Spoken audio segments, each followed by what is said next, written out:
How to create image polls on YouTube. So if you want to create image polls on your YouTube, then what you need to do is first you need to open up your YouTube application.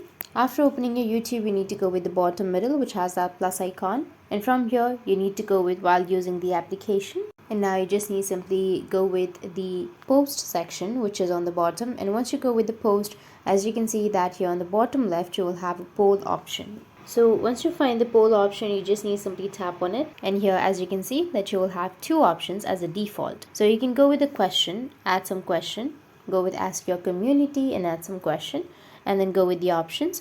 So if you want to add more options, then you can go with add option and you will have some more options, but at maximum you will have 4 options. Or you can also go with the image, which is on the right side. You can tap on image, go with continue and allow, and after that you can select an image for your option. And you can also go with the privacy. You can go with public as visibility, or you can also go with private. You can schedule and you can set the expiry. After that, go with done, go with the question, go with the options, and then go with post, which is on the top right, and your poll will be posted. So if you want to image polls, or if you want to create image polls, then you can go with the right side, tap on the image, allow the access, and select the image that you would like to add. That's it. And if you have any questions, feel free to comment below. Thanks for watching.